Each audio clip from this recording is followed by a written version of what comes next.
Let me tell you something. You're listening to QSJ, digging up the underground. Let's get back to the mix. DJ.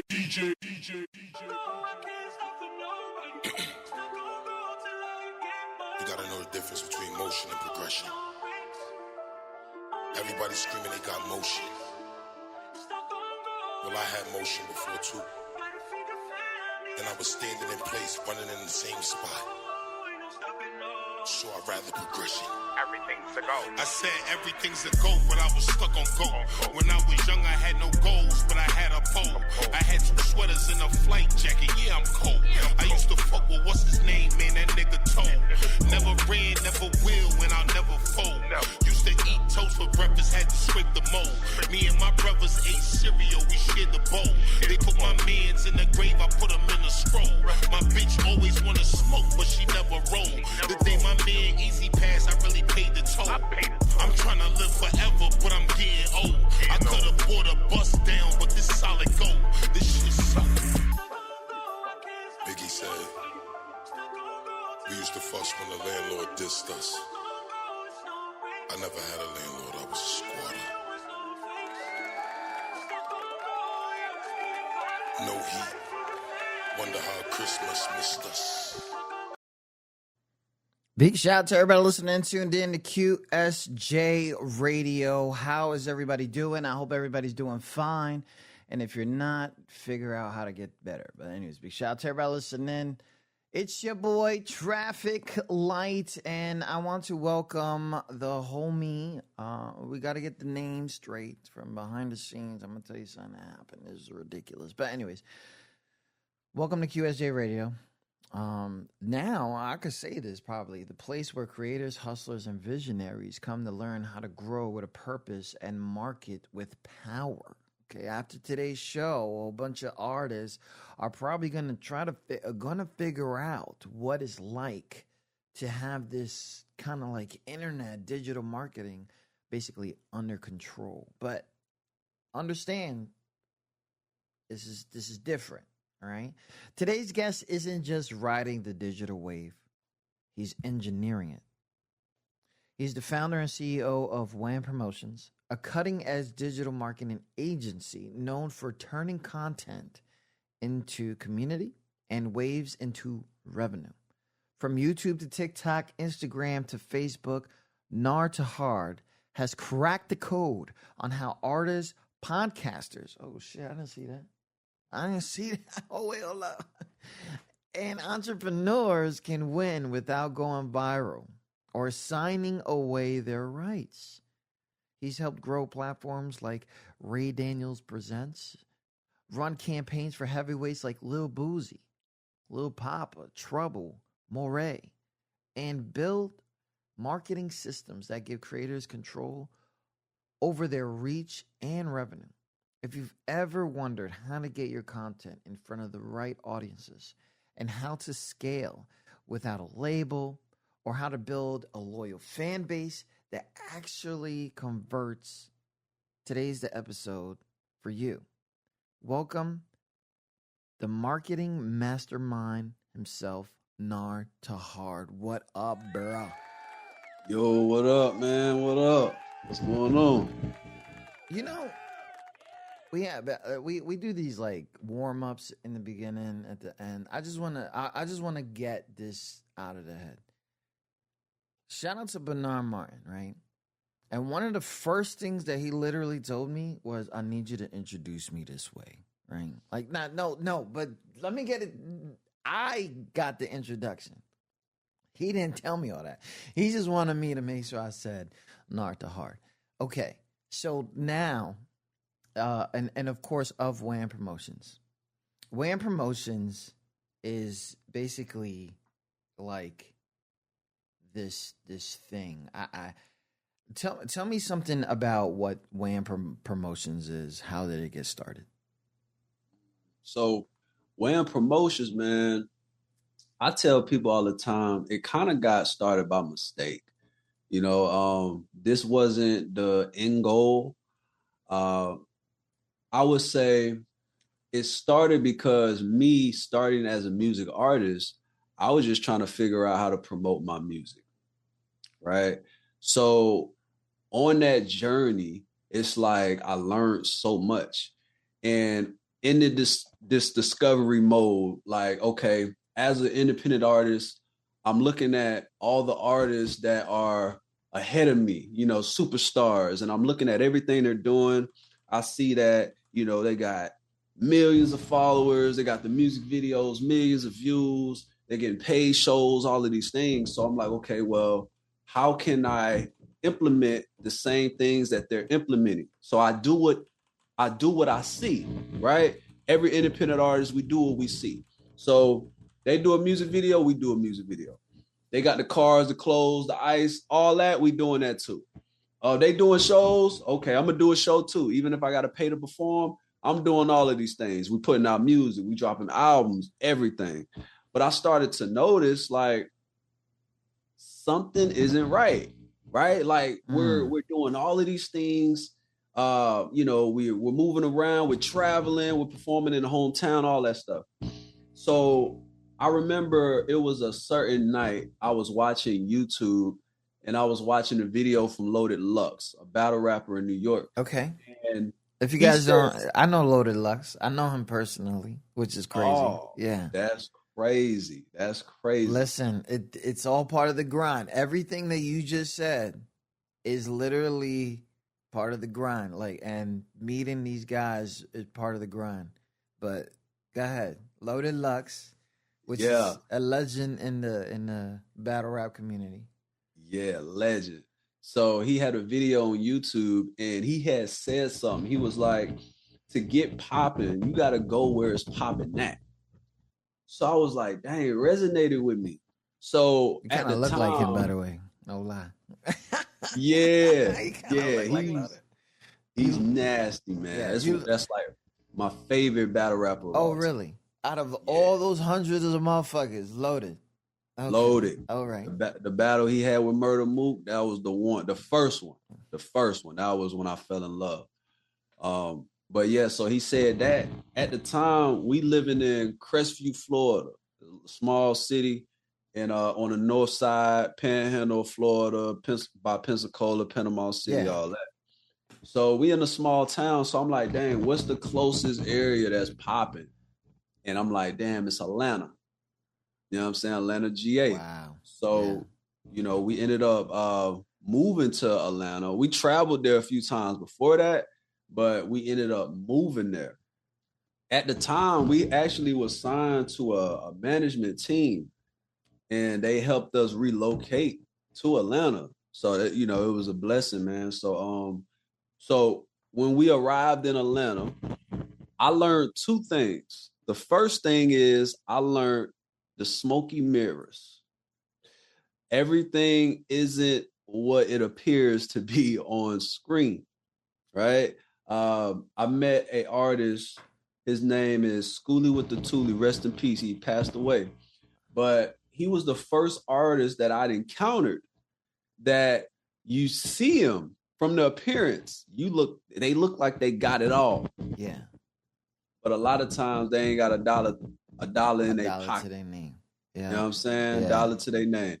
So, you know, pretty much, man, from there, you know, he introduced me to a lot of people. You know what I'm saying? Rocco, T.I., Lil Scrappy, you know, the list goes on. But I learned and I seen that, okay, yeah, he has these relationships, but if he doesn't have anything to offer them, then it's like the relationships are just relationships. You know, so it's like, okay, it's about who you know, but it's also what can you do? What can you leverage with who you know? You know, so that was something that was very key that I learned. But the second thing that I learned throughout this process was the business, right? The music business. So everything that's entailed inside of that. So in the mix of this, we're still trying to learn how to market. So I was like, you know what? I'm just going to go to school for this. You know, so I was looking for a music marketing school. That was my goal. I couldn't find one. You know, they had Berkeley. That just sound invisible right there. That's music marketing. That doesn't sound. That sounds like a Disney, a new Disney movie. Like, it doesn't sound right. Yeah, it didn't because it didn't exist. There was no music marketing school. They had I forgot the other school. I think it was like Saley, something like that. Sound But like then it Fall Sale. Full All Sail, Full yeah, Sail, see? Full Sail. Yeah, we go throwback. Now we all in the business now. That's that Yeah. underground life. When you know that name, that means you trying mad hard. When you trying to know make it Full stick. Sail, you trying mad hard because you're like, should I go? Right? But anyways, go ahead. Facts. So yeah, we got Full Sail, Berkeley. Yeah. And I'm looking at the curriculums and there was no marketing. Like they was teaching you everything but that at the time. They have it now, but at the time they didn't. So I'm like, you know what? I'm gonna just go to school for marketing. And I'm like, if I can learn marketing as a whole, I should be good. So that's what I did, man. I went to DeVry University. And then, you know, it was just online, but you know, that's how I started my marketing journey as far as learning the foundation of marketing. In the mix of this, you know, we still doing our thing in the music world. So I started to play around with platforms like Google Ads because we're still trying to figure out how to market our music videos. So I'm like, okay, I see that Google is how you can properly advertise your music videos. Yeah. So Man, we trying to do things right. Let me reintroduce real quick because you're going into it and we love it. So if you guys are just tuning in right now, Nard2hard in the building. We're talking about what sparked his passion for the digital marketing and helping creators. He's giving us the backstory. So far, the story is that Nard2hard is an artist. And Nard2hard was, making moves, doing whatever they can for them. Maybe even their group traveling. They were in small town by Pensacola, Florida. For those who don't know, you could look it at the map. It's by the Gulf of Mexico. We're gonna keep that. You know, that's where my voting stands, people. But anyways, so. And as he was, on the come up, he decided that he wanted to take this to a higher learning while he was trying to find marketing campaign strategies for his own music career. He went ahead and tried to go to school, and now we're talking about dibble-dabbling in paying the internet gods to market our stuff for us. So I think that's where we're at right now. So you dabbling in Google. Go ahead.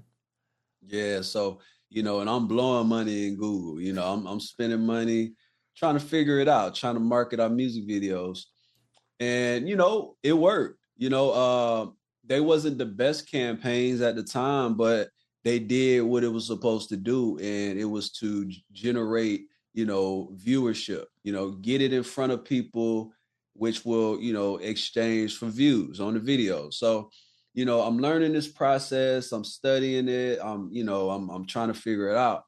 So throughout this process, we're still making music. And what ended up happening is me and my partner, C-Town, we have recorded a studio album, and the cost of the album to record, mix and master, it ended up being like almost like anywhere from like 7,000-8,000, maybe close to 10,000. And I'm like, man, this is a lot of money. How can I keep this in-house? Like, how can I lower this expense? Because as an independent artist, your expense is everything. That's one of the biggest risks. And I'm gonna tell you exactly what he's talking about. Okay. For anybody out there that's trying to start their own business, for anybody out there that's trying to start their music career, there's even people who are starting their podcasting, streaming, and stuff like that. You start investing in so much. And a lot of that is the equipment. You start investing in people who have the experience and talent. You get kind of stuck in that kind of situation because you don't know anybody else, right? So as an artist, sometimes you kind of like You stuck with a producer, stuck with a mix and master guy, stuff like that. But you basically were signed somewhere, so you basically had to go through those channels. But some people they kind of like they're just stuck, right? So if I want this song to come out, I got to go off of somebody else's time, which is usually the most frustrating thing because you want the song recorded, you want to go in, boom, and next it's like child support, right? But your own support. So everything gets frustrating because not only the passion, you have to somehow make the passion stronger than the amount of money you're about to spend. And then when you finally get this project done and you sit there, and it's usually a conversation that you're having with someone that you don't really know that you're having that conversation. When somebody is comparing how much money you spent versus what you really could have done with that money. Now, sometimes that does come out flat out as a conversation, sometimes in an argument, sometimes in something like that. But when you literally sit there and you kind of question your passion, right? You're kind of like sitting there like, this just cost me mad bread. How can I turn this around and get that money back? Or how can I start doing this for myself? Which is crazy. One of the biggest risks as an unsigned artist to do, because it's almost like you're backtracking. Because now you got to learn shit that other people know that you never knew, right? Mix and mastering and all that stuff, blah, blah. The video stuff, right? All that stuff. So I don't know how much of that you said, let's do this in-house. I don't know how much of that you did, but that is a risk. I want to just tell people that is a risk because I get it. It gets tiring. But at the end of the day, you could probably be making process that you don't know. So there is always it's always a thing. But anyways, go ahead. I just want to make people understand that most very, very passionate musicians go through this kind of scenario. Go ahead. Exactly. And that's pretty much where I was, So I'm like, all right, what's the best thing to do, right? Because there's pros and cons to that. The pro is you're going to lower your expense. The con is if you don't take the proper, steps to actually doing it right, you can, mess up with quality, right? You can lower your quality of your music and, things of that nature. So boom, I decided to get my own equipment. I think I spent like $2,000 with the whole setup, the interface, the mic, speakers, all that. So got the setup at the house, started recording. And, it took a little time, it wasn't an overnight process, but it was a great investment because now I got to the point where I could record myself. But here's the thing. So now my thing is when I start something, I don't know how to stop. I go all the way with things, right? Like I get tunnel vision on certain things. So I'm like, okay, I got this equipment. I'm like, man, I can record other people to make some money on the side. So I'm like, okay. Audio engineer. Yeah. So I'm like, all right, well, let me try to get a little better. Yeah. So I started recording other people, so then I'm like, man, I really started to turn it into a full-fledged business because I understood marketing. I'm like, well, I know how to, get customers. So I got the studio in the corner of my kitchen, right? Like it's probably images online still. Like I remember promoting it and it's like in the corner of my kitchen, microphone, desk, like the whole nine, right? You got to start somewhere. You got to start somewhere, man. I'm putting ads on Craigslist. I made me like a little cheap website and all this stuff. Bro. So I got people coming in though. You know what I'm saying? People coming in. I'm recording them 25 an hour, the whole nine. But I remember I had a session that ended up walking out on me. Like they weren't happy with the quality. Yeah. Let me remind you, I'm not a certified engineer. Yeah, so you wouldn't even know. You wouldn't even know your own. You just thinking you good because everything's basically clockworking. Like the money coming in, Mhm. people are happy. Are you getting more positive views than anything? But then you get this. Yeah. Then you get that one experienced motherfucker. Yeah, he was like, man, this ain't it. So I actually had a partner that I grew up with from Florida, and he lived in Atlanta at the time as well. So pretty much, man, he had came over to help me with my sound. So he helped me, get everything situated. But the funny thing is, while he was there, he seen my phone ringing off the hook. And he was like, bro, what you got going on? It's artists calling me for studio time. Wow. So he was like, bro, like, you really got something going on over here. He was like, bro, let's team up. You know what I'm saying? Like, we can really make something happen. So at the time, I'm like, man, I don't know. I'm only charging these people $25 an hour. Like, how is this gonna make sense? Right. Yeah. But I was like, you know what? Let me just do this. You know what I'm saying? Let's just make it happen. So that was the best decision I ever made, because now I have a professional engineer that when I bring them through the door, they're going to be so happy. They're going to come back, and I can focus on getting people through the door. So that's when things started to change. That was the crazy part. So that was the crazy part. But look, this wasn't even the craziest part. Throughout this process, I ended up, because I'm not really making that much money. And I actually met a guy that owns a digital marketing agency prior to this. Okay. And while I'm trying to get the studio thing off the ground, he did marketing in web development.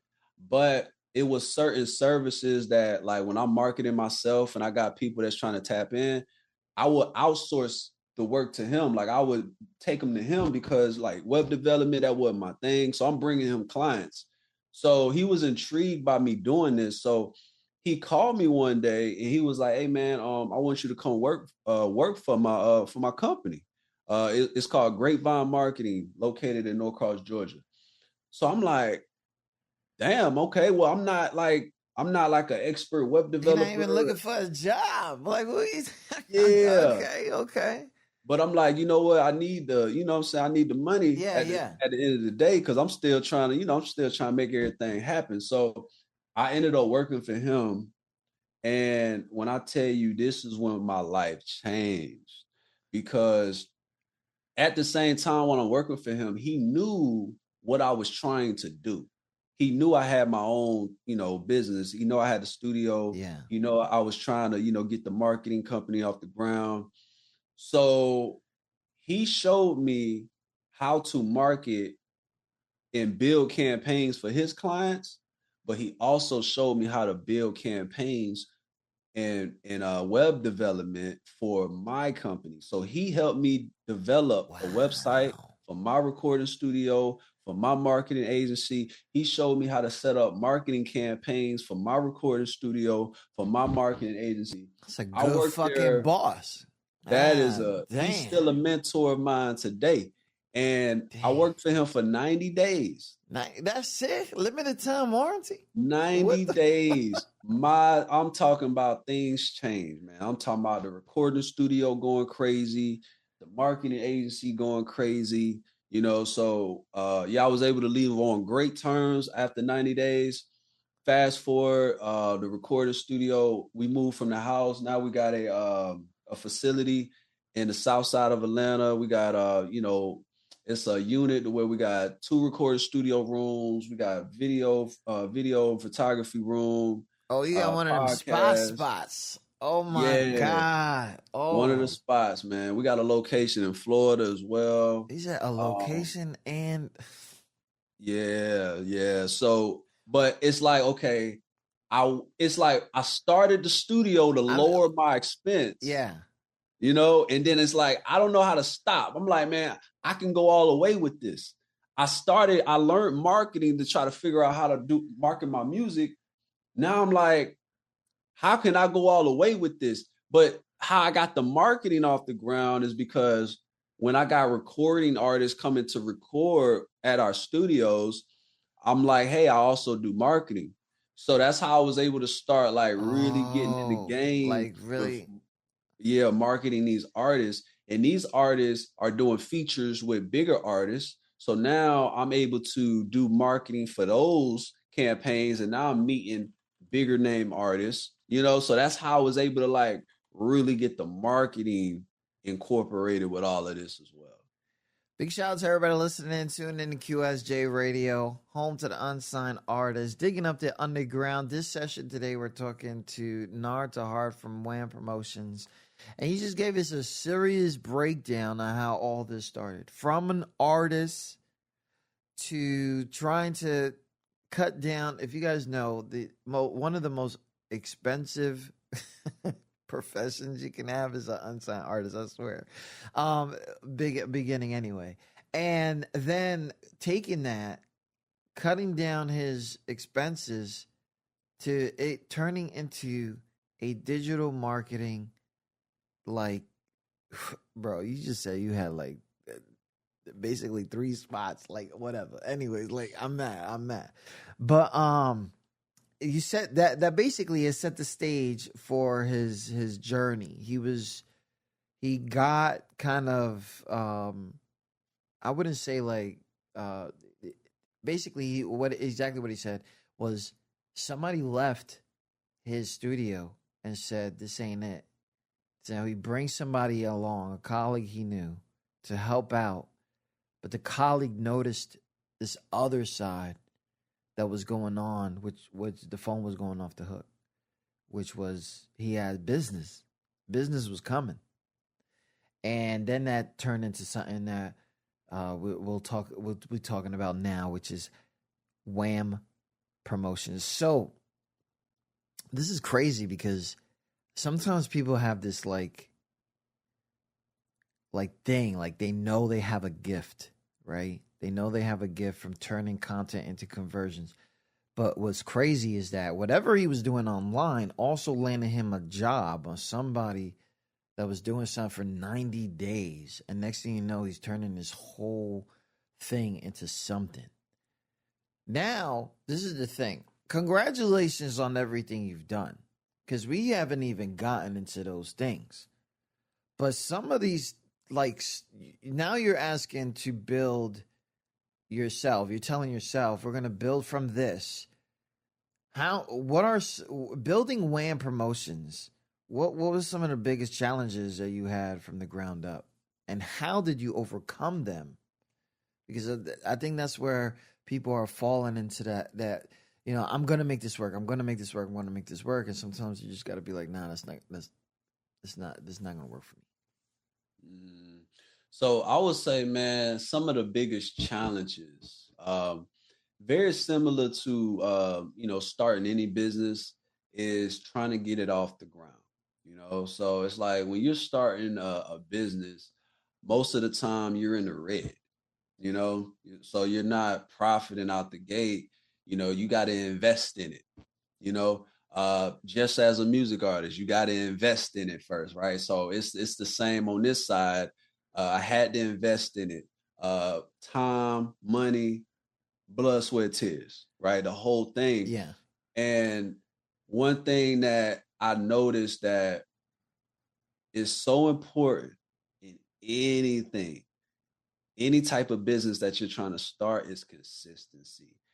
I've noticed that regardless of, my process, like consistency is what's allowing Wham Promotions to grow. We're consistent because a lot of people that's contacting me now are people that have seen us years ago and they've been watching. They just wasn't ready yet. Oh, they weren't ready. You know what I'm saying? So it's like what you do before, it's what helps you out for now. So what you do now is going to plant a seed for, down the road, whether it's 6 months, 12 months, for more things, more great things to happen. You know what I'm saying? You know what that reminds me of? The bad side, though, right? When you catch up with somebody and somebody be like, you still got that little business? Right? Yeah. and then you be like, you still got that little job? Like, yes, I still got this business. And it's popping. Which is crazy. So I wanted to touch on that when we come back, but these challenges that you was like, because listen, I'm gonna tell the people don't understand. Like, I don't have just a mic, right, and doing something. Like what you see right now with this video, this is not the video that I'm pushing out, right? We're not doing a Zoom call, just send it out. We're not doing that, right?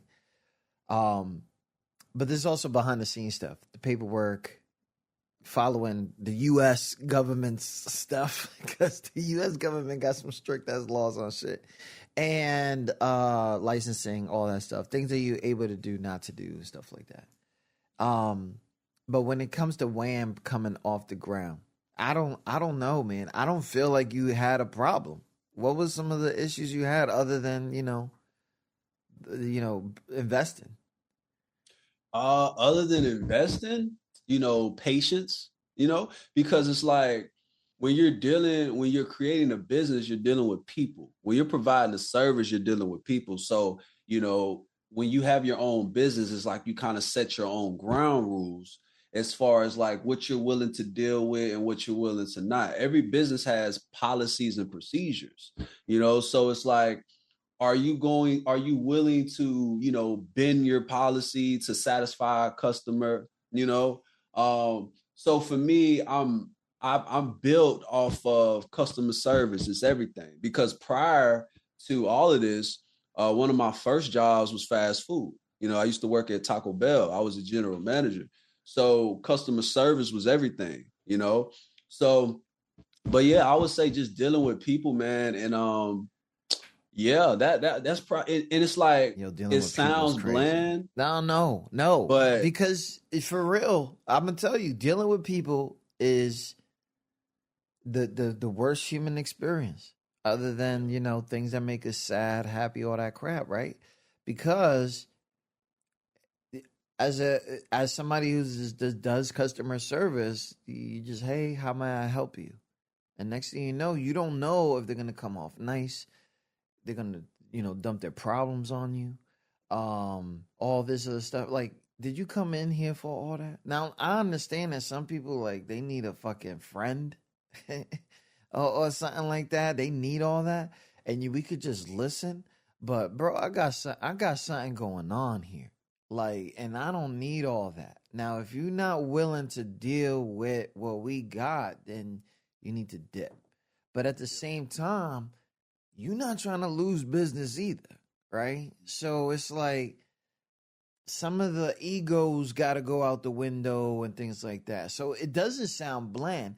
Just people who really deal with people understand that, because that'll be your day, right? How was your day, right? Like, who did you deal with today? Did everything go as planned? And sometimes I'm almost like 50-50 day, right? You got to get over it, and you have to experience that in order to get over it. Because if not, then you're just gonna, everything that So I feel what you're saying, where it says like it might be bland, but I don't think it's bland. I think when people really deal with people, they understand like that gotta be tough, because not only are you dealing with those people who's having a good or bad day, you're also dealing with people who probably have an experience with a studio, an experience with a marketing agency, inexperience with a studio, inexperience with a and trying to convince them that this is the right way to go. This is where we're going to go with. And so I want to just reiterate, everybody that understands, we're talking to Nard2hard from Wham Promotions, who've helped names like Ray Daniels, Lil Boosie, Morray. I don't want to talk about your secret sauce, okay? Because, we don't want to do all that. But there is a difference of building real engagement and then building not just views, right? So can we elaborate on that, on how this system is for you? Got you. So when it comes to like, okay, like you said, engagement, views, right? So it's different levels to marketing. So when we're talking about just views, I don't want people to look at it as just views. Think about it as brand awareness, right? So brand awareness is like stage one. That's getting seen, getting in front of people. So regardless of what happens, the ultimate goal is they see you. All right. And this stage is important because it's like before they can do anything, before they can like you, before they can have the feeling of, oh man, I love this person. Man, I'm a super fan of this person. I want to buy from this person. I want to, I just enjoy this person. They have to first see you, right? So that's stage one. So that kind of falls under the just getting views stage. But then there's another stage because they're seeing you, but now it goes into the retargeting stage because they have to keep seeing you. They just can't see you one time. Yeah. Oh, right? man. So when it comes to marketing, there is a math, right? There's a math equation to where they say that it takes a human to see something at least 7 times before action is taken. You know what? I heard that, and I believe that. I do, because I swear it was like a gadget or something that I saw online, and it wasn't until like I saw it constantly, and I can't remember the number. Mm-hmm. But then as soon as I saw it for that last time, I'm like, okay, I'm gonna save that, right? I'm gonna save that video ad that I saw. I'm gonna come back to it, and then what is that like? If for those who be death scrolling, you know this, because as soon as you see it, you whatever it is, it says, okay, that's my sign to do whatever. Yeah. Right? That's my sign to go to the gym. That's my sign to eat a banana. That's my sign. You know what I mean? And it's probably the 7th time.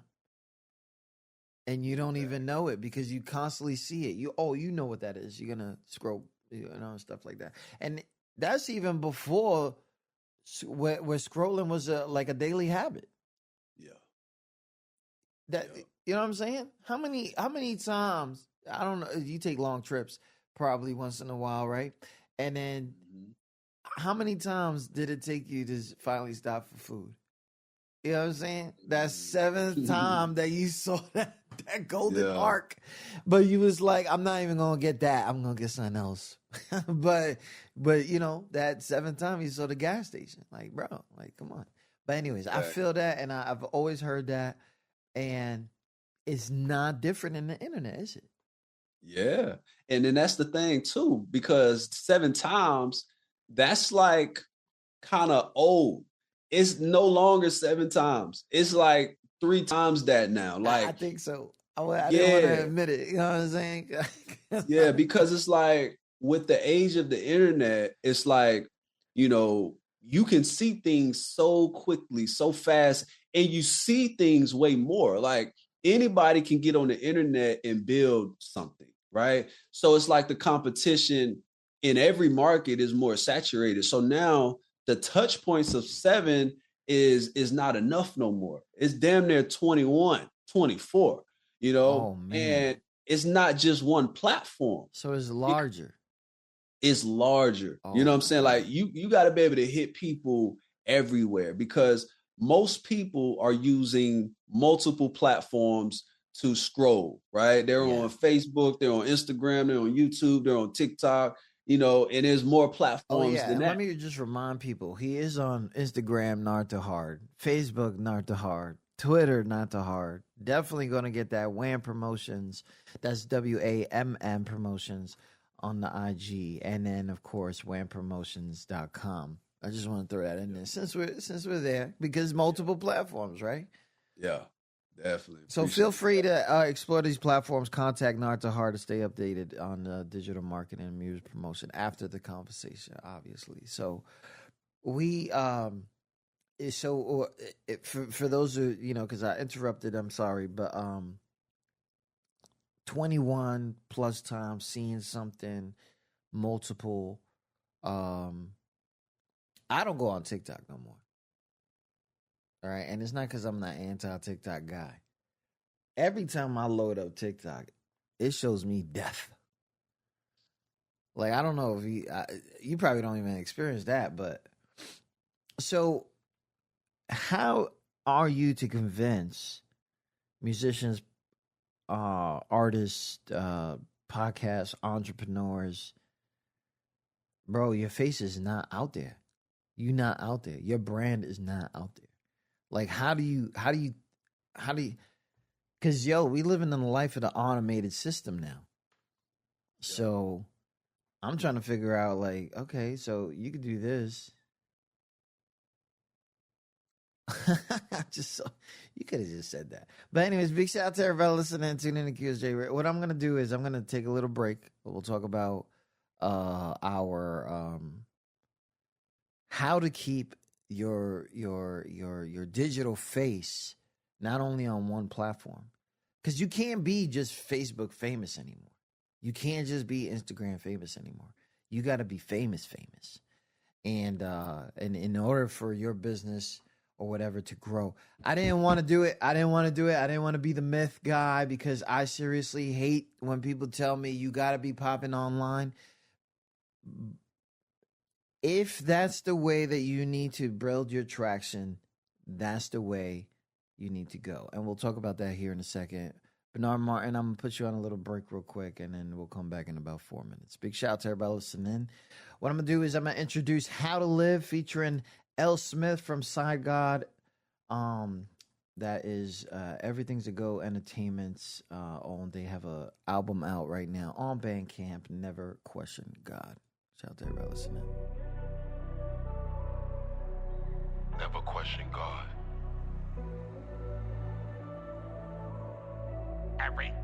Everything's a go.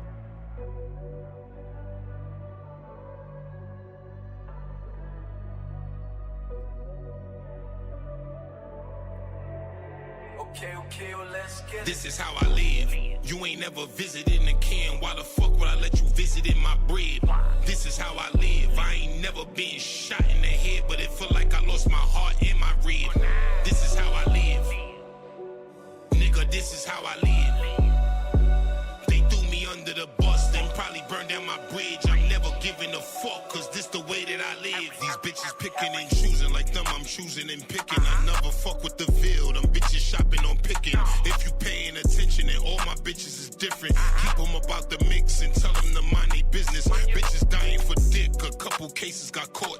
What would you do for love? A couple bitches got bought. I used to show people love, them people I should afford. Family over everything, same family took me to court. Now tell me, who do I trust? It's money over these bitches, and all these niggas backdoor is switches over these niggas. If you think that I'm playing, then tell niggas come get with me. Even without a gun, it's funny how people trigger me. I don't really be talking, some people think they my enemy. First they sipping on Dawn, and then they pouring out Hennessy. Headshot is a body, or either fuck up they memory. Lot of niggas is lying, not who they pretend to be. This is how I live. You ain't never visited the can. Why the fuck would I let you visit in my bread? This is how I live. I ain't never been shot in the head, but it feel like I lost my heart in my rib. This is how I live. Nigga, this is how I live. They threw me under the bus, then probably burned down my bridge. I'm never giving a fuck, cause this the way that I live. These niggas really be pussy, this shit be getting me pissed. If you see me out fighting, I'm not using my fists. And everybody be telling, and all these cameras got footage. They comfortable with the odds, either way that you put it. After the disrespect and causing all the commotion, you tell these bitches your business so they could tell off emotion. If I catch me a body, just know it's off for devotion. I hope you bought you a casket, bragging about all that motion. Niggas really be frauds, and I ain't talking about scammers. The ops calling me pussy because I stay with a hammer. These niggas losing they marbles, they think they catching me slipping. Your family could be your ops, this shit really hit different. Staying right to myself, avoiding all of these issues. Threesome every night, we sleeping right with my pistol. Dare nigga to front, cause all these niggas is capping. This shit is more than just music, I'm living what I be rapping. This is how I live. You ain't never visited the can, why the fuck would I let you visit in my bread? This is how I live. I ain't never been shot in the head, but it feel like I lost my heart in my rib. This is how I live. Nigga, this is how I live. They threw me under the bus, then probably burned down my bridge. I'm never giving a fuck, cause this the way that I live.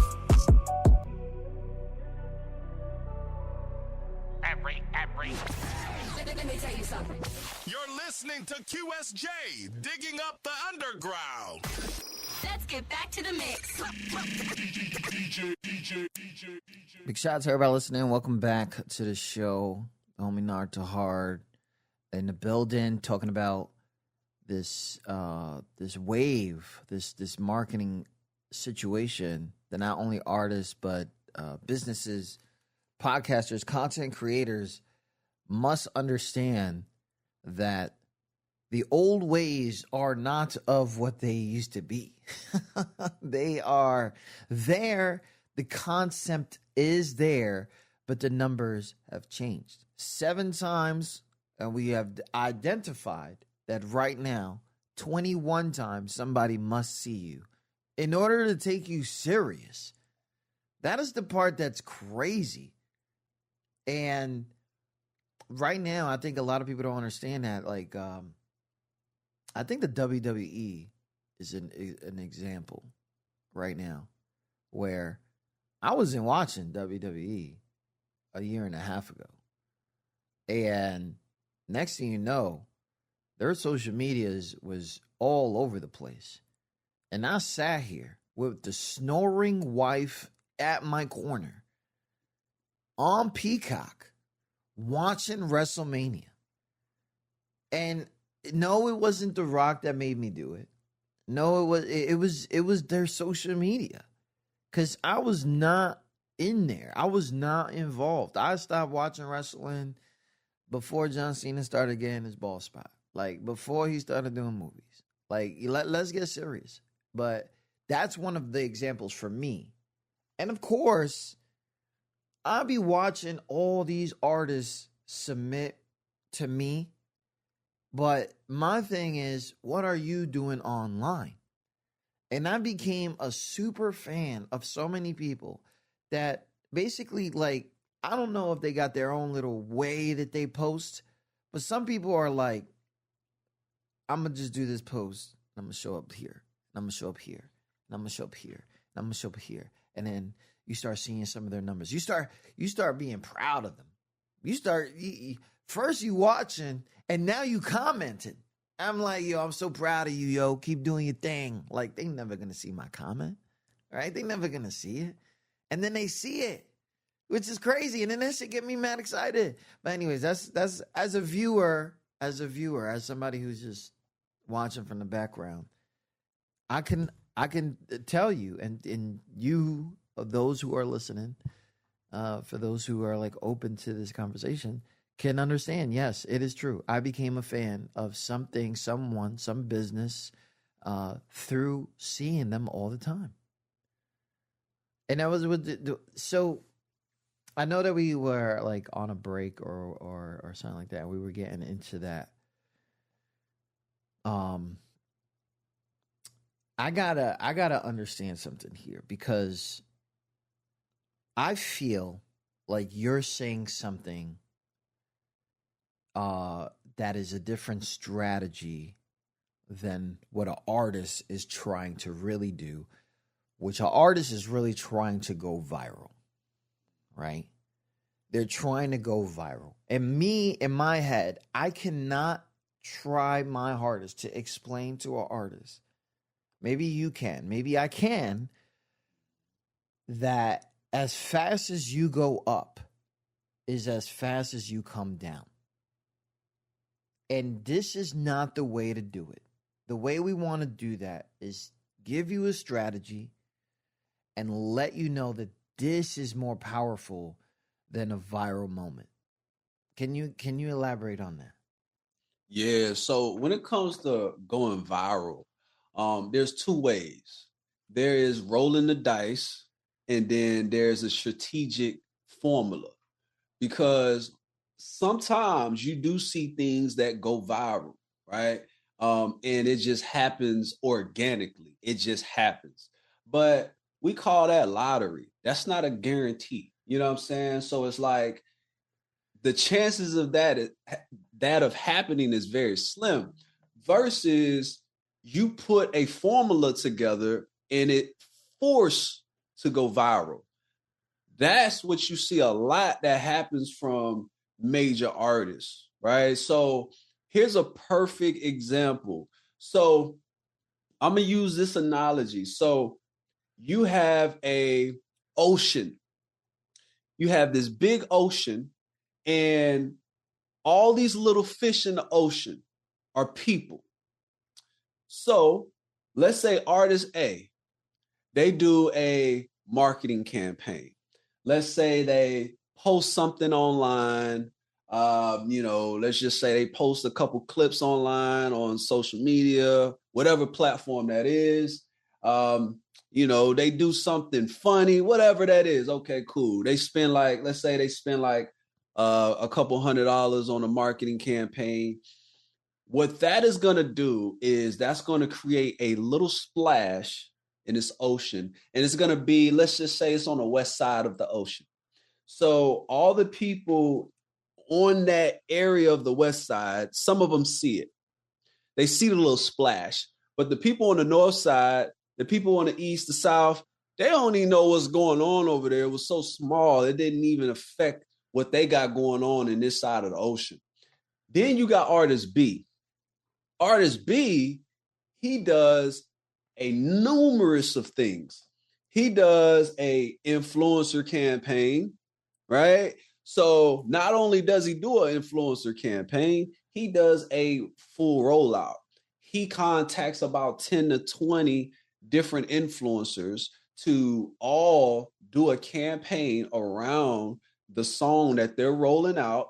They're all dropping their content to the campaign at the same exact day, same time, right? So while he has this formula going on, this is just on TikTok. He does the same thing on Instagram. Sometimes you can use these same influencers because they're popping on the same platforms. If they're not, you have a whole catalog of influencers on Instagram to do the same thing. Because if you do it like that, that's going to ignite regular people to follow along on the competition or the dance competition or whatever that may be around the song. So boom, you got that going. Then you're doing campaigns on YouTube, right? So let's say you do a reaction video campaign. We're not even getting into advertising yet. You reach out to all the popular influencers that do reactions to videos. You get all of them to do a reaction to your music video when it drops. You hit them up early, so it's strategically planned that they're doing it as soon as it drops. Okay, boom, you got that going. Then you already got your content calendar planned 30 days out to where you dropping consistent organic content on all platforms, Instagram, TikTok, Facebook, you know what I'm saying? YouTube Shorts, you blowing it up. All right. Then you got an advertising campaign rolling out as well. When your music video drop, you dropping YouTube ads behind the video to blow it up. You doing Instagram ads, you doing TikTok ads. And then in the midst of that, you got retargeting ads to where when they see it one time, they keep seeing it. So now what happens is you don't just have a splash on the west side of the ocean. You have a tsunami that has been created and now it's forced the whole entire ocean of people to see it. That's how you force something to go viral. But it's not about having a viral moment. It's about doing that, bringing the eyeballs back to your situation. That way they can stay on seeing what you got going on and you stay consistent on what you're doing. Because all that did was add cookies to the cookie jar. The jar is what you're trying to fill. The cookies are your fans. That's your fan base. So what you're doing is these eyeballs, we'll call them cookies, you added them to your cookie jar. What we're trying to do is every platform, every type of campaign, every type of influencer, anything, we're trying to translate that into cookies so we add them in the jar until the jar is full enough to where we can monetize that cookie jar. So that's like kind of idea as far as like how you can go viral as far as lottery. And then this is what actually labels and independent labels that really do this. This is the formula that they do. And you see it because when they roll something out, you see it. Yeah. Big shout out to everybody listening. Wow. So, You know, a lot of people would think that seems. Give me 1 second.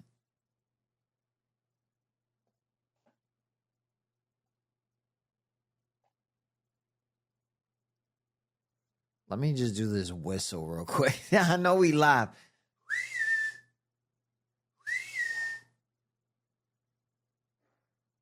All right.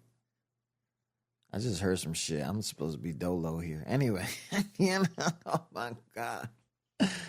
All right. So the lottery thing is a real thing that so many people do. Right. I would consider what you're saying another way of being involved, but it sounds expensive. And the reason I say this is because influence know. The influencer approach that you talked about, they know. I talked about this almost a few years already because I told artists, you need to get with people who are popping, and then if they have some kind of like service or whatever that they're providing, hit them up and just don't become their peoples just to be peoples. Business people are real people. Like, you coming to me and there's going to be an exchange of something. And you can still be cool with them. And so the next time if things starts popping, blah, blah. That also sounds like child support. And I'm going to tell you why. Because it is beautiful. Okay? And I don't want to talk about the bad stuff, but I'm talking like an independent artist.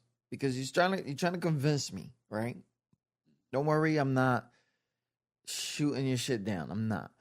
But they're going to come like this. And they're going to say, so you're asking me to be what? In 2 weeks, do this shit again? In 3 weeks, do this shit again? I can't even get the studio to lower their prices, right? Or I can't get this or can't get that. This sounds crazy expensive. And then somebody's going to reply, maybe this is not for you. So here's the thing, right? This is what I tell people. Because, all right, we think about the independent artist thing and we put it in a category that's so special. Let's take it out this category. Let's compare it to anything else, right? So we have a lawn care business. I'm trying to start a lawn care business. I'm trying to start a barbershop. I'm trying to start a restaurant, and I'm trying to start my music career. So all of these things that I just mentioned, they all have similarities. They all are businesses, right? And they all, regardless of what business I just mentioned, they all require similar things. Startup costs. This lawn care company, I can be the best mower in the world. I can cut grass like you ain't never seen. But if I want my lawn care company to be the biggest in the world or the biggest in the local market, I got to do what? I got to invest in it. I got to invest in the equipment. So for an artist, I got to invest in building my product, which is my song. So that's recording studio time, mixing and mastering, all that stuff. Okay, I got my equipment as my lawn care company, but now I need people to know that I cut grass. How do I do that? I put in time and money. Time, first I got to put in money because I got to buy flyers. I got to buy my logo to get it created. I got to buy, you know what I'm saying? So let's just say if I buy flyers, okay, who's going to pass them out? I guess me, because I don't want to spend no money. I got to keep my expenses low, which is the best thing to do. Wow. I got to pass them out. I got to go door to door. But that's spending money and time. As an independent artist, you can do the same thing. You can print out flyers. You can go door to door. Hey, check out my music. Check out my music. Check out my music. Okay, you ain't spending that much money, but you spending hella time. So it's like, how can a lawn care company go faster? Yeah. Okay, they can spend money on advertising to reach the masses, but he's going to have to spend some money. You know what I'm saying? But, you know, you're going to get a return on the investment faster than an artist, I would admit. But an artist, if you want to reach people faster, you're going to have to spend money on some type of advertising, whether that's influencer campaigns, advertising campaign. So it's like, at the end of the day, to be an artist, to start that career, it costs. You know what I'm saying? It Like does. that, it ain't. does. It's either you gonna spend the money, or back in the day when people, you know, you was able to get signed a little easier to major labels. You didn't have to do all this stuff. You go to open mics and you might get an opportunity. The label's spending the money. Somebody's spending the money here. So as an independent, that word independent, that means you are going to spend the money. You know what I'm saying? So now here's the thing. Artists is so many more ways to make money. So let's take that part out. Let's say, But how? I'm like, trying to figure this out. I'm about to give you something right now. Let's go. I'm gonna give you a strategy, right? So we just talked about the traditional way. Well, there's other ways to make money as artists, and you don't have to go that route. Sync placements, right? You can get your music placed with movies and businesses that need jingles, and you don't have to be this famous person to spend thousands of dollars on marketing. All you got to do is link with a sync agency that have these relationships with businesses, and you just got to feed them music. Now, this is a numbers game. You know what I'm saying? Like, I was just talking to a guy. We're trying to put together a partnership, and he was just telling me about the sync side. You know, from the year 2020 to 2023, he landed one sync deal that paid him $5,000. Now, granted, he did submit hundreds of songs, right? But one of them he hit a $5,000 deal, and he's not famous at all. No one knows him. I ain't know him until I spoke to him. You know what I'm saying? So that's another route. You know what I'm saying? If you just want your music heard, or if you just want to eat off your music as you should, that's another route. You know what I'm saying? So it's a lot of routes. I'm gonna give you another one. I got an artist. He's an older guy. He has strong relationships. He printed out vinyl. He dropped this album. He printed out vinyl copies, and he physically reached out to people and sold his vinyl product and merch and stuff like that. He made $2,000 profit off of selling this stuff hand to hand. No online stuff. He just came to me because now he's trying to promote his music online. Yeah. But he didn't have to do that. He could have stuck to what he was doing. Now, these are people that he knew, but he made $2,000 profit off of selling his vinyl. Vinyl? Who's listening to vinyl? But it was how he packaged his product.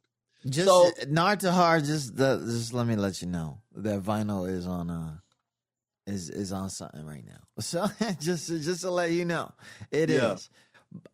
Now we break down a lot of different ways here on QSJ Radio on how independent artists can make different routes for their music. You don't have to be independent, internet famous to be a successful artist. You don't. And we know that. You could definitely be the local guy that gets, traction at a tour spot, right? Restaurant. Or you're sitting there and you're just like this regular and you're doing shows from like Friday to Sunday, but it's a tour spot. So you're not going to get the same audience. So you're just going to build, right? We tell them all the time different ways that they could do it. Well, this is different because now you got the OG that you're just talking to me about, right? And now he's like, I just made 2 G's doing this way. How can we do this maybe or expand his audience, more? And what's really crazy is that I want you to understand. I understand that you help not only independent artists, you also help businesses, podcast entrepreneurs. And I want to reiterate that to people who are listening in. But one of these things that I'm starting to realize is I'm getting so close to the purpose because you have such a purpose. You seem to really understand the struggles of these people, the creators. Why is this mission so personal to you? So it's personal to me because this is something that I always wish that I had when I was trying to figure it out. I wish I had a person that was just, honest about the game and transparent and able to teach me and guide me, because throughout my journey, I made a lot of mistakes, lots of trial and error. There wasn't no YouTube University when I was trying to figure it out the way you can Google something. And even then, it's like all the answers wasn't displayed.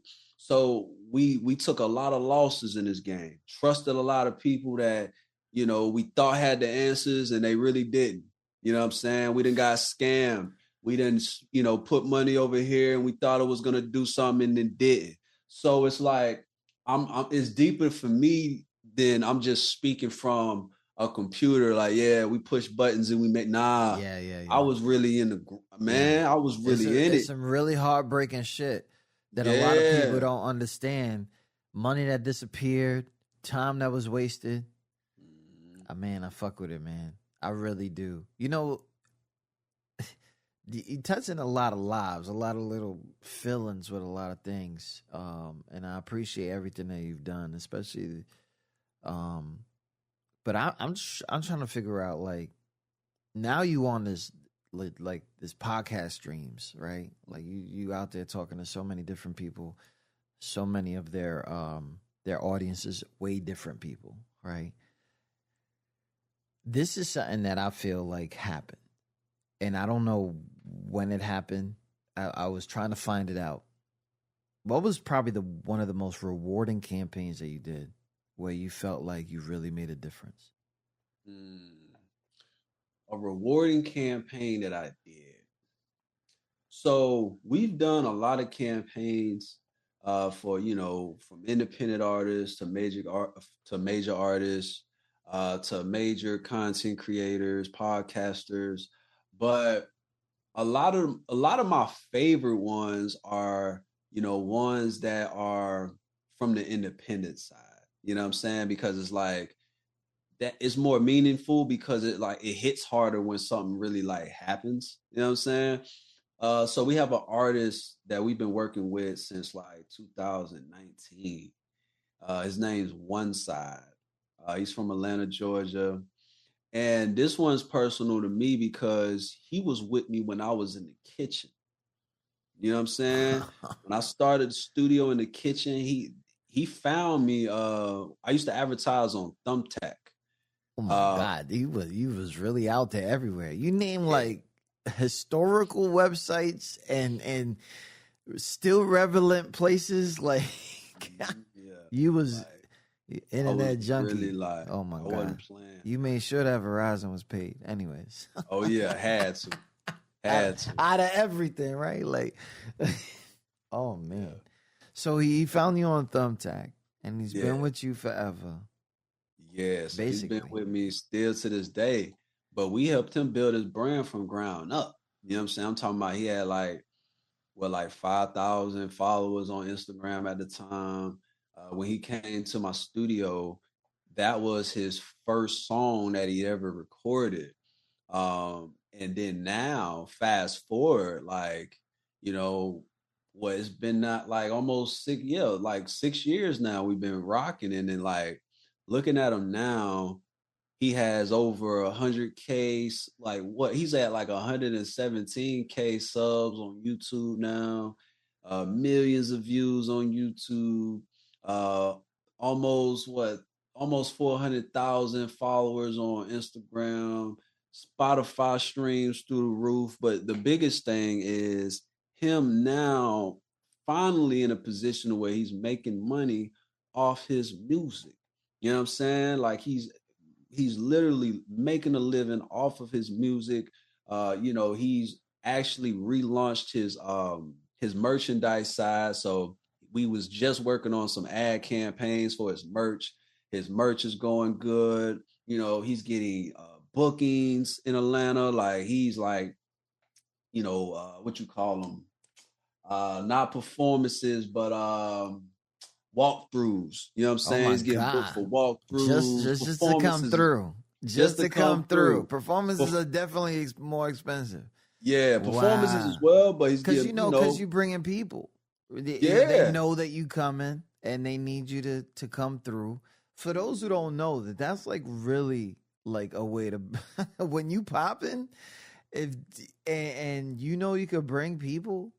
The situation might not really be about you, but you are helping somebody else, and of course you know that about you, and it's gonna cost, which is crazy, and which is you sound so proud because you just mentioning more shit. Like, yo, that dude had mad kids. One of them is named after me.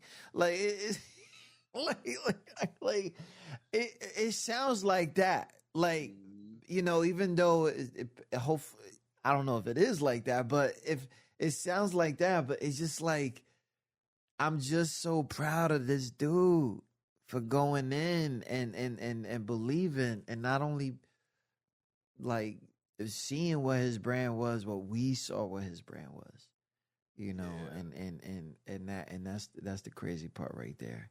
You know, there's a lot of changes with this marketing thing going on. It is crazy. Like, where do you see digital marketing and creator empowerment heading over the next 3 to 5? 3 to 5 in internet years is like 10 years, right? Yeah.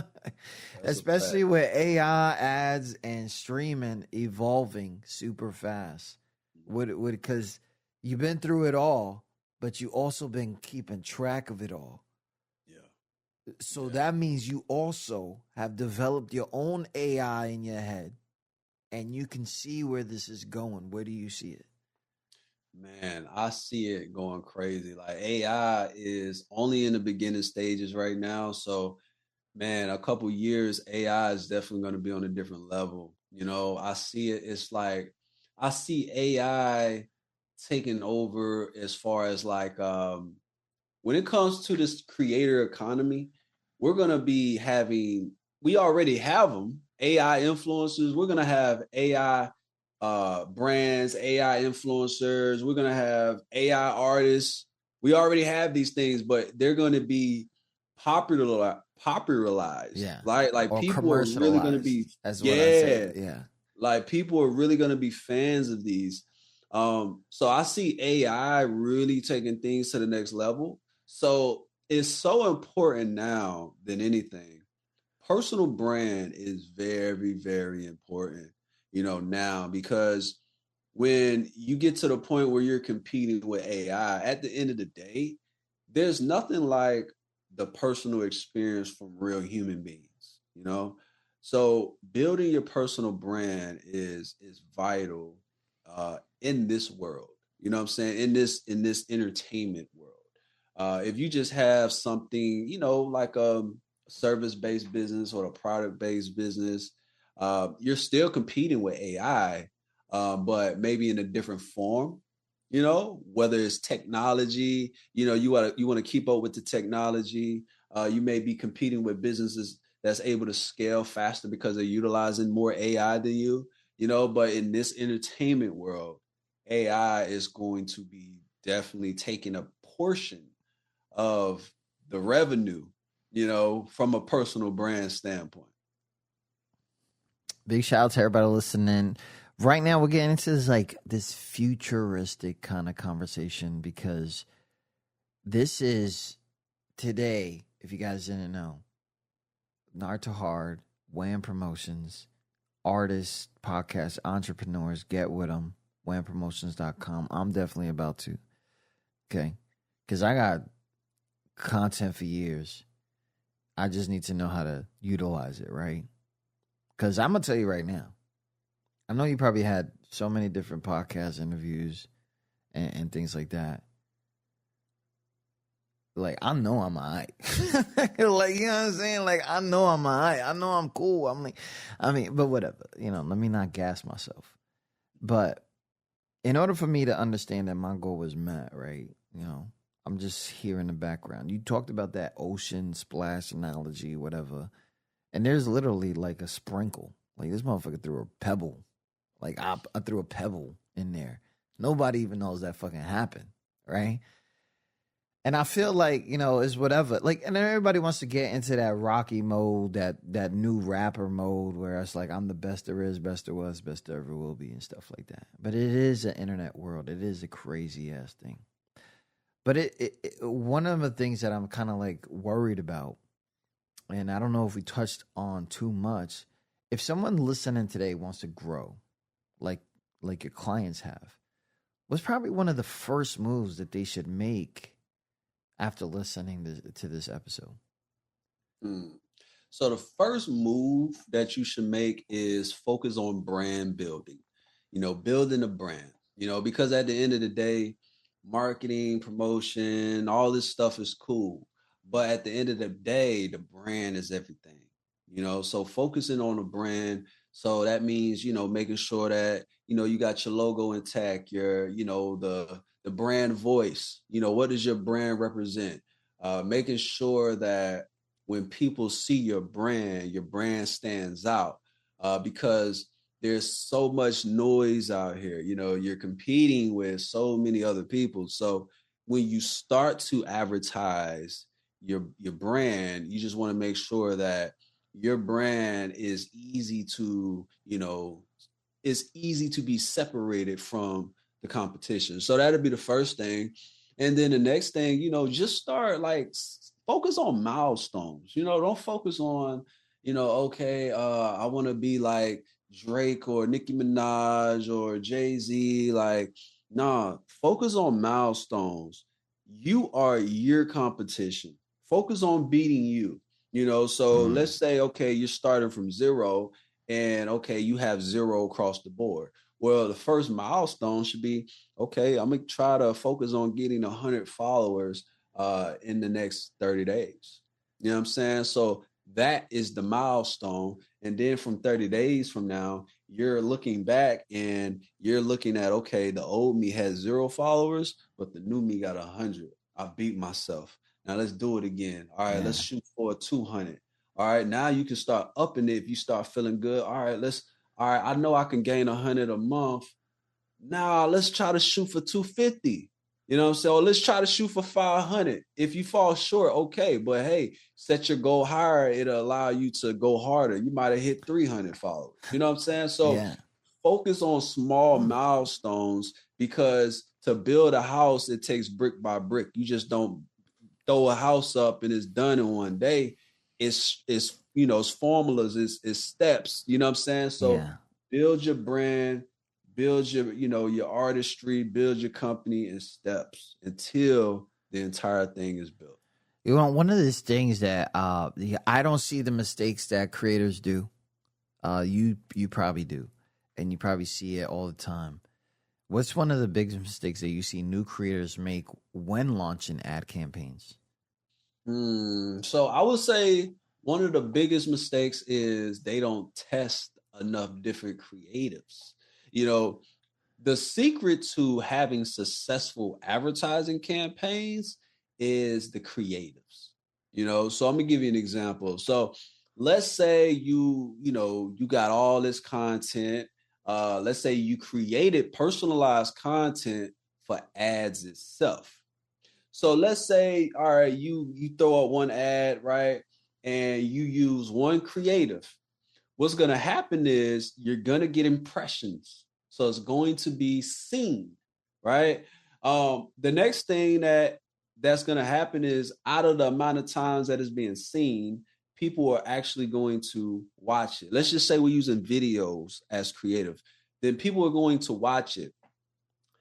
Depending on what we're trying to get from that, whether we're trying to get them to click on something, let's just say we want them to watch it.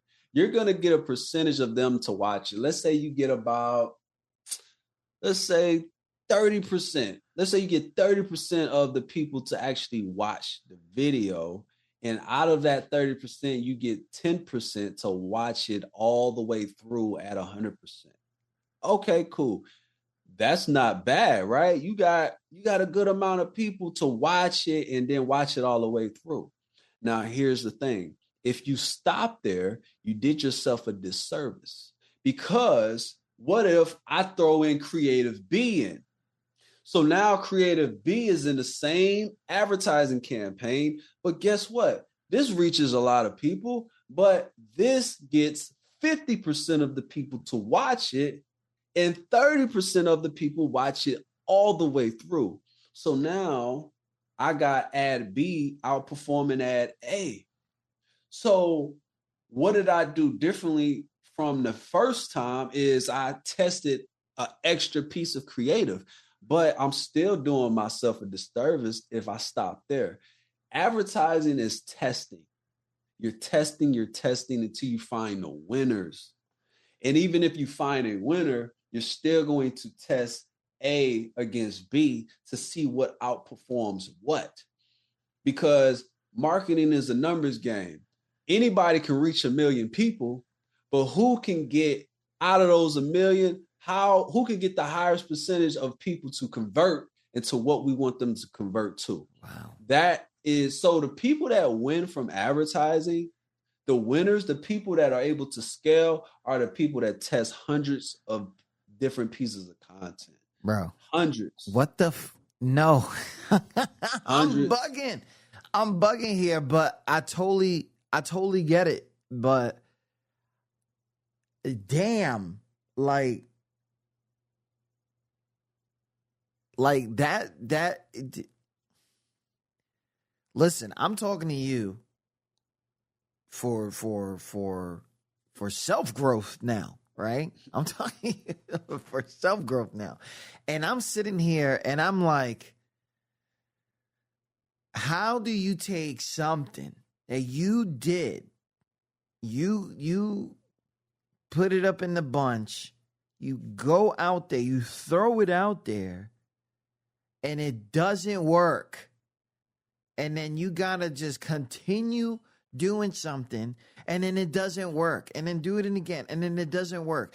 And then you got people like we already touched base on AI, but this is a whole bunch of people that'll just be like, they'll do it for you, right? And then you throw it out there, and it still doesn't work. Like, are you not meant for the internet, or is there some other shit? Let me ask you this: when you say "don't work," what's the definition of "don't work"? I mean, come on. What's the definition? Let me Google that real quick. No. Or are you saying that, okay, it's not, the expectation? It's not popping. It's not popping. Okay, so. What's the definition of, so let me ask you this. So what that probably means is if you're expecting the act of what was done to, let's say, reach 1 million people and 1 million people like it, but it doesn't reach 1 million, reach 100 people and one person likes it, that could mean it didn't work, right? But what didn't work? Was it the content that was horrible? Or maybe it was the strategy of how that content was put out, right? Yeah. Maybe that was it. Because if we are being honest here, anything could work. Anything. You're right. Anything could work. Yes. Because here's the thing. Artist A and artist B. Artist A has wonderful music. That means artist A can reach 1 million people, and out of those 1 million, they can probably convert maybe 20% of the people that have actually heard the music because the music is so good. If you guys want to read, I know that Nard2hard is throwing percentages out there.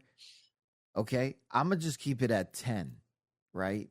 Not a big number. Let's keep it at 10. Right? I got you. So that way they can understand. No, I'm not you specifically. Just I want them to understand. 10 people. Let's use that. That's 10 easier. people, right? And then when you drop a video, you're expecting 20. Mm-hmm. But in reality, you only have 10. Okay? That's your following, right? So then when it goes beyond, then you know something worked because you already exceeded your expectations. Now, take it again. He's never said 100%. So when you say 100%, well, you got to be realistic about it. If you drop something, there's a possibility only 50% of those people are going to watch it. If you don't reach 50%, did the content work? Right? That's where I'm going at it with it. I'm asking not only as a creator myself, but as an independent artist that's believing that this right here is going to be it. You send it out to the platforms, and you can't even reach 3 people.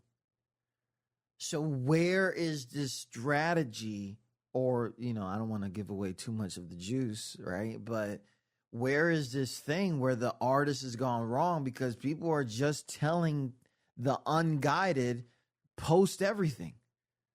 Everything is content. Mm-hmm. So that's true. Post everything. Everything's content. But here's the thing.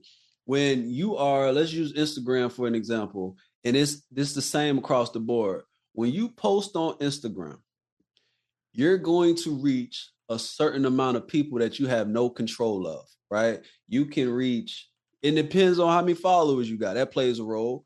But also, it doesn't just show it to your followers. If you use hashtags, it'll reach more people. And then it'll just reach people that, it may recommend it to people, right? So when you post something, let's say it just reaches 1,000 people. Okay, it reaches. That means that as I'm scrolling down my timeline, it passed through my feed. That don't mean I stopped to do without, to stop. I just seen it. So it reached 1,000. Okay.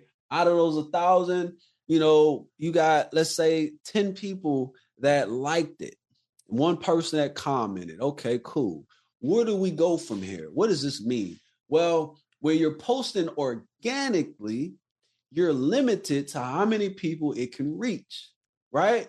But now here's the thing that you have to understand, and this is how social media works. They allow you to do anything you want to do for free with limitations. You can post for free, you can follow for free, you can message people for free, you can do a lot of things for free. But when you're trying to reach the masses, there's limitations. That's why they have an advertising platform attached to it. 90% of their revenue comes from advertising. So as soon as you put dollars into the advertising machine, now it flips. Now it's like, okay, how many people do you want to reach? What type of people do you want to reach? Do you want to reach females, males? Yep. Do you want to reach, do you want it placed as reels? Do you want it placed in stories? What do you want, What mister? do you want? Right? Exactly. Like it flips. The money right? is there now. Exactly. So it's no longer a lottery. You almost basically have control of the situation. Yes, there's no more lottery. This doesn't mean you have to blow all your money though. You can strategically, you can spend $5, $10 just so you can reach more people. So now you're in control as far as the people that you want to reach. You make sure you're reaching the right audience. You know what I'm saying? Instagram, when you're trying to boost a post, you can set up your targeting, right? So now, let's say you spend $10 and then every time you post, you spend $10. You're able to measure a little bit better. So now you're able to see like, okay, well, now I reached about 10,000 people. And out of that 10,000, I got 1,000 people, or let's say 500 people that liked it. I got about 5-10 comments. I'm like, okay, cool. Let me message these people. Hey, I see you commented on my video. What did you like? Or how did you like the song? Start nurturing these relationships, these potential relationships with your fans, because if they commented fire emoji or whatever, something about it that made them do it. The people that liked it, message them. Hey, I see you liked my latest video. I appreciate that. Man, here's a link to my merch, or hey, here's a link to my community. Join my community. I'll be dropping more music. You stay up to date. Take advantage of these little things. You know what I'm saying? Because a lot of people, they just post and then they just keep posting. That's it. You know what I'm saying? You don't even get like the human version of them. Exactly. So engagement after engagement, basically post engagement or something like that. I don't know if there's a term called for that. I'm just a guy that posts. Post engagement is a strategy. That is a campaign strategy. But that's pretty much what you will want to do. And then it's like most of the time when it comes to advertising, you either have a traffic problem or you have an ad problem. So if you have a traffic problem, this is how you're able to dissect if what you're doing is working. I think that's like the more of the story here, right? How do you know what's working and what's not? Yeah. If you have a traffic problem, then that means that you're not really getting seen by enough people. Yeah. And how do you know that? Well, if your impression is low, you know what I'm saying? Like if you have a low impressions, like when you're looking at your ads, or even when you're looking at your actual insights in your posts, if your impressions are low, then it's not being seen. So that means you're gonna have to spend money on ads so you can be seen, right? So now let's say we solve that problem. We're being seen, but now how do we know if we have a content problem? Well, if you're being seen by 10,000 people and then, you have not a lot of people really rocking with it, then maybe it's the content. Maybe it's not the actual product yet, because you want to create. I feel like you telling me about myself. I think. Hey, this is everyone. I right? feel like you're telling me about, and you know what? It's fine because at the end of the day, like I'm probably gonna reach out to you. I'm probably gonna do this. I'm probably gonna be a customer, not only someone who's helping the brand out and stuff like that. But it's not gonna take a lot, because I could already tell you've been on track with this for so many years, not only for yourself, for your clients. Things are fast pacing, going on, this, that. A lot of like things when it comes to like WAM promotions, they always come up and say that they broke the code. Okay? When it's about breaking the code, I think I think people are afraid of the word algorithm, right? The algorithm is going to do what it does, right? And only the people that are comfortable with the algorithm understand it to the best of its ability, because you don't understand it all the time, right? It could change next month. We're in May right now, so it could change.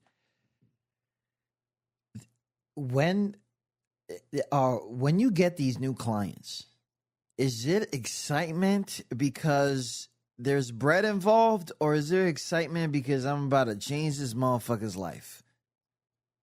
It's excitement because it's two things. The biggest excitement for me is because it's like, wow, I'm excited that this person is putting trust into us, right? Because I take that that means, for me, that means a lot to me, because I needed to hear that.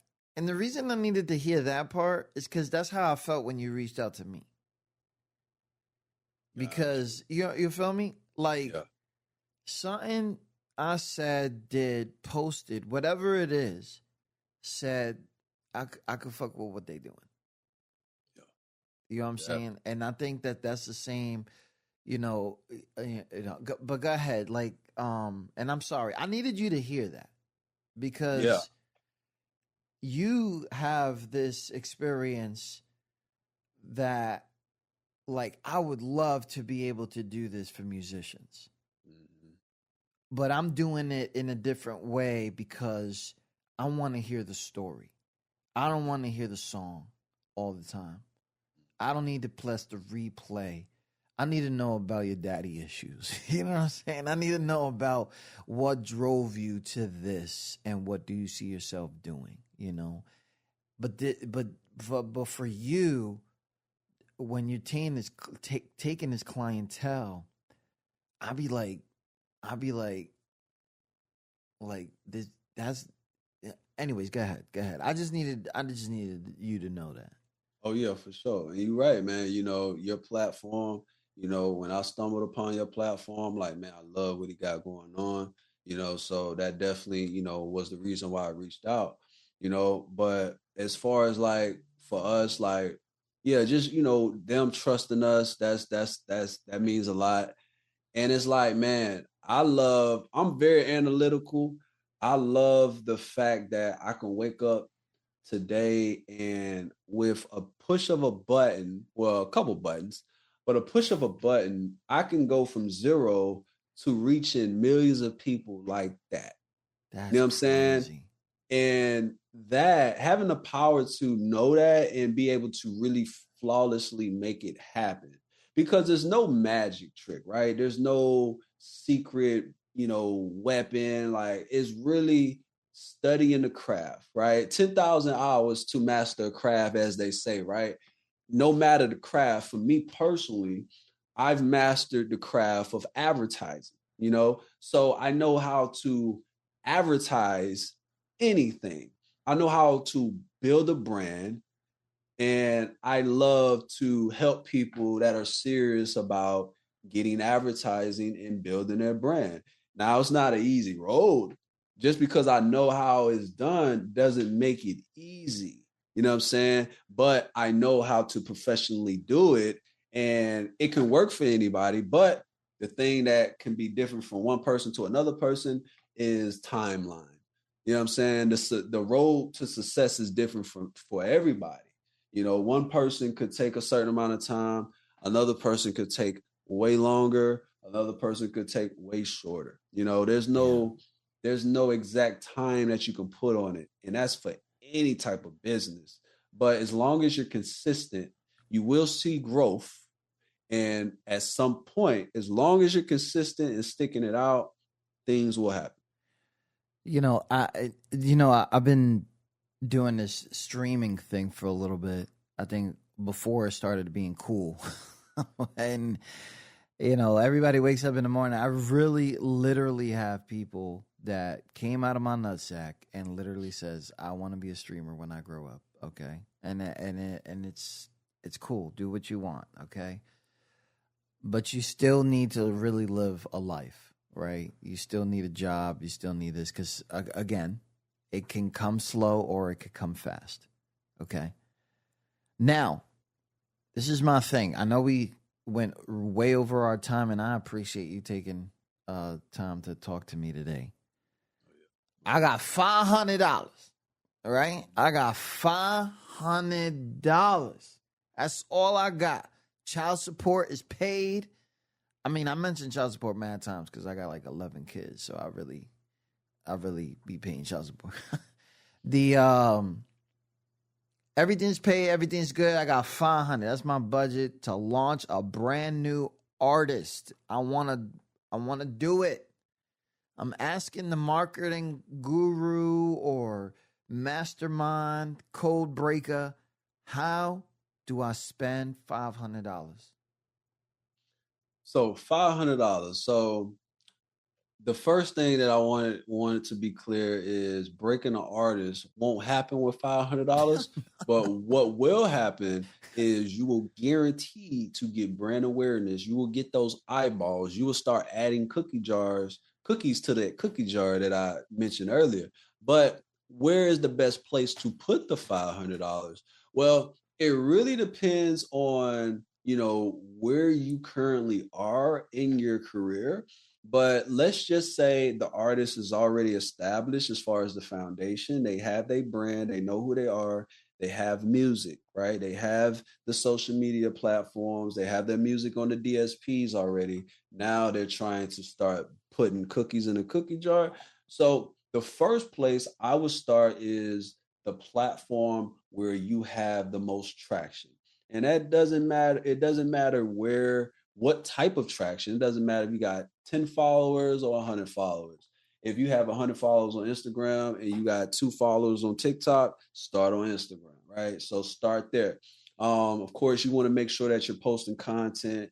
The first thing that I would do is I would invest in advertising. I will put, and you can split it up depending on where you got things, right? So I would do 250 on an advertising campaign on Instagram to grow the brand, right? So that means I'm doing a page growth campaign to where I'm utilizing my content that's promoting my product, and I'm using that to get in front of people, right? brand awareness. So that I'll put 250 there. The other 250 is I'll put that into a advertising campaign that is trying to push traffic to the actual product. So what I'm going to do is I'm going to have content, and I'm going to have like, it's a clip of, whether it's me like performing my song or I'm just doing something interesting, but I got my, I'm showcasing my song. Yeah. But instead of sending them to the page, I'm sending them off platform, and I'm sending them to a customized landing page like Toned In. You can use Toned In, you can use Hype It, you can use Linkfire, to where you can house your Spotify, Apple Music links, your Deezer links, Amazon Music. That way they land on this landing page, and now they have the option to go stream your music, off of one of these platforms. And the reason why this is good is because if they went that far, then they like what they heard in the ad. You know what I'm saying? So they'll be more willing and more intrigued to actually go stream the song, save the song. So yeah, that would be where I would put the 250, and then also $250, $500. Try to have that budget monthly. You know what I'm saying? Because investing into your business is a consistent thing. You know what I'm saying? Even a barbershop, even a lawn care company, let's say I got customers and I'm cutting grass, I'm making money. Well, how can I make more money? I got to keep investing. So as an artist, the difference with an artist, you're not getting money out the gate. You got to build your fan base first. The money comes later for artists, unfortunately. But you want to be able to, continue to invest that $500 because you added 5 cookie jars in month 1, but let's add 10 in month 2. In month 3, let's keep adding. So yeah, 500 is that's how I would bust down a 5. Yeah, I say here, and I'm loving the way that you might not know this of yourself, but I'm reiterating a bunch of things because it's literally how you work. So watch this. We introduced Nard2hard as the artist. The artist was struggling to make a breakthrough and decided, in order to do this, I need to help other people. But the selfish part of it, I need money to come in. I thought I was doing a really good job. Finds out that someone says, nah, the quality of work here is horrible. I want to say that drastically. It probably was just like something else. But anyways, you come in, you bring one of your peoples. They know how to fix the sound with the surroundings. This is what they do. But they also notice that there's this other piece of work that not a lot of people have talent, and it's called bringing in the customers. The customers are coming in. The customers are coming in. This is what you needed for your artistry, which you trusted other people with, and it didn't happen. Now you got the whole studio thing going on, got a facility here, one area, another area, everything is growing, good to go. Start working with big names, keeping their names, longevity. Longevity, way better than the viral. I don't want to be on and popping. Personally, I don't want to be on and popping for five days. I want to be popping for 5 years. Then within those 5 years, I create another one, another 5 years, another 5, another 5. So by the time I get to that first 5, I already created 50 years of relevance. Because that's how fast the internet goes. Nard2hard has been talking to us about so many different ways. You don't gotta be the viral cat. No, we're not doing that. He mentions lawn care. He mentions artists. He's mentioning, I forgot the other thing that he kept mentioning. But a lot of people not understanding. If you take a lawn care company and compare it to an artist, you not understand it locally. There are so many lawn cares in that town that you know as independent artists. So if you think about it like that, but you do not know of the local lawn care guy that's probably around the corner.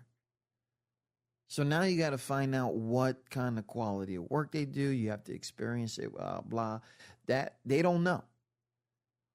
It brings me back to this yard sale that I just went to. I went to a local yard sale, like right outside the house. And I'm walking, and guess what? Not only are there people selling their old treasures, there's literally somebody in the front with new treasures. There's a business out there. There are a local business does everything in the neighborhood. That's a form of marketing as well. And I sat there and I got their cards and I'm ready to order shit for Christmas, all that stuff. I'm a Christmas guy. It's whatever. But one of the things that I'm trying to bring out of this that a lot of people are not understanding is that Nard2hard brings up the word again, consistency. And he's saying it in different formats that I want you guys to understand. If you did it this month and it worked out this month, and he never said 2 or 3 days, he said 30 days. No one's trying to get 100 followers in a day. It's possible. But what kind of goals do you set yourself up for the next, right? And one of the other things that I've noticed is during the conversation with Nard2hard, milestones. Reach them, then beat them. Reach them, then beat them. Reach them, then beat them. And just keep doing that, and the growth will be there. You'll see your trials and tribulations. You'll learn from them. You'll move forward, stuff like that. He's given us the how-tos. A true architect of the independent grind. Now, let me tell you, it's an independent grind. Not saying that you can't do this as a major network, because you know this already by a major network. You know this. If today's conversation sparks something in you, whether you're an artist, podcaster, business owner, remember this. Great content means nothing if no one sees it. Marketing isn't an extra step, it's the main stage. And thanks to visionaries like Nard, who you don't need a label. You don't need 1 million followers or a viral moment.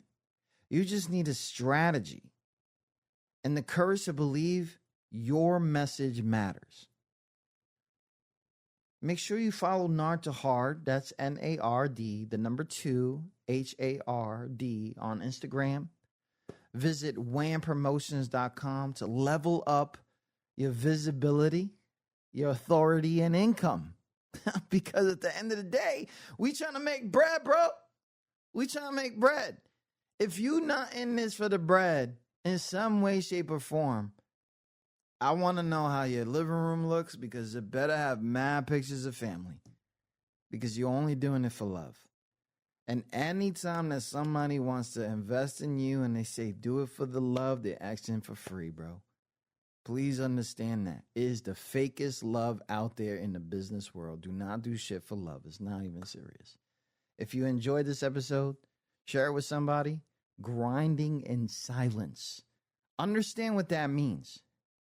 Grinding in silence. That means that you are out there working mad hard, and either you have given up on the extra stuff you got to do, or you don't know what to do. Nard2hard, this has been really great, and I know we can go on for like ever. We could talk about baby mama drama and all that, and how to make that shit go viral. But one of the questions I always ask, and this might be a little bit crazy, I want to know, if somebody came up to you, and this is you as the artist now, your talent was never an issue, but no one ever saw your work. How long could your dream survive without marketing?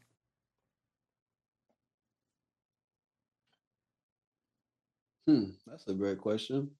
It won't survive. You know what I'm saying? It'll survive as long as you have the passion to, keep it going yourself. Because it's like, I always like to compare it to other things because it helps people, take it out this special category mind frame. Let's say I'm like a chef and I like to cook for my family. My family tells me all the time, man, you got the best burgers in town. Don't nobody make burgers like you. You should start your own burger flipping business. You know what? I am. One day I will. And then, that day never comes. But I'm struggling on launching my burger flipping business, my burger restaurant. Like I want it to be the best of the world. I want it to be killing the local market. But until I decide to invest time or money or both into the marketing to launch the burger flipping business, I will always be the best burger flipping person to my family. So that it doesn't matter what you do. You can be the best rapper, best, singer, best DJ in the world to your friends and family. But until you invest into getting it out beyond them, you will always be known as the local person that just got good music. So it's like, it's mandatory in business growth. When it comes to business 101, if you want to launch your business and make it bigger, you have to promote it. You know what I'm saying? And that promotion could be word of mouth. You can go race down the middle of the highway and take a microphone and say, hey, I'm the best artist in the world. Hey, my name is XYZ. I'm the best artist in the world. I didn't have to spend money on advertising, but you know why I had to spend money? I had to buy the mic. I had to buy a little speaker to even walk down the road to do that. So money has to be spent. That's just the way of the world. You know what I'm saying? So yeah, either you want it or you don't. And if you want it, how bad you want it. You know what I'm saying? Like I used to tell my wife all the time, and I regret saying these things to her, but when I was racing to be an artist, I had moments where I'm late night in the club trying to build relationships. And I told her a few times, I was like, look, like this is more important than anything. You know what I'm saying? Like I was like really, I put we all talk about sacrifices. Yep. Like the word is so like thrown around. Yeah, it's like, thrown around like crazy now. But if you sacrifice, that means hearts got broken. Hearts got broken.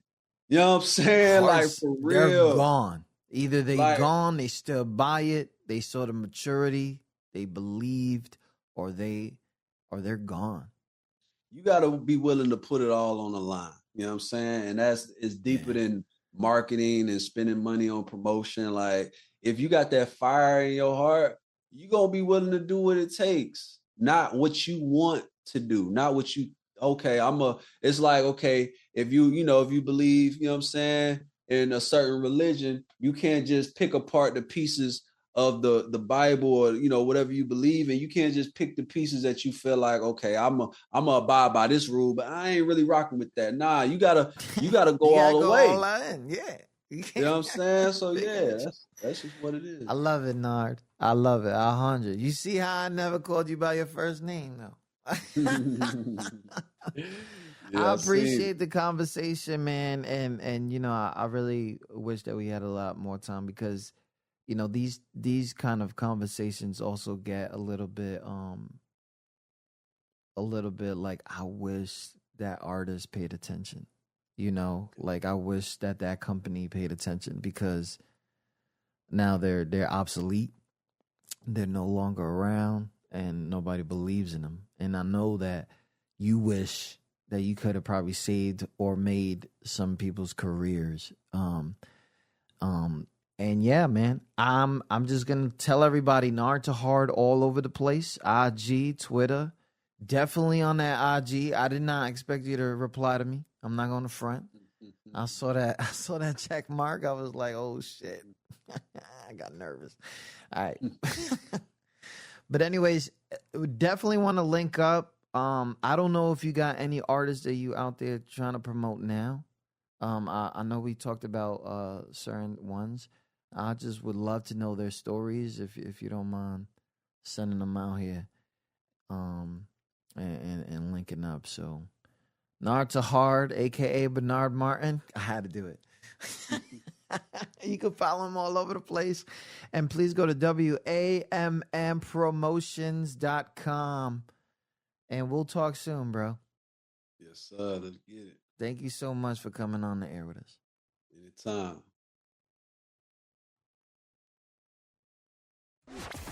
Let me tell you something. You're listening to QSJ, digging up the underground. Let's get back to the mix. I'm going to let you go. And then I'll link up with all this other information. All right. You have a good day, bro. You too, man. Shout out to everybody listening. Tune in to QSJRadio.com, home of the unsigned artists. If you didn't want me to play, you should have invited me to come do it. All right? You invited me. I didn't invite you. Now go away, little boy. You bother me. A lot of you need to hear this. It doesn't matter who you are, okay? It doesn't matter what you do for a job, okay? It doesn't matter if you are a freaking billionaire or if you're the poorest homeless person on the street. It doesn't matter if you are conventionally attractive or if you're like freaking ugly as all get out, okay? It doesn't matter if you're fat or skinny or tall or short. It doesn't matter if you're rich or poor. Like, none of that matters, okay? Because at the end of the day, you can still catch these hands, dog. Do not fuck with me, okay? I will fold you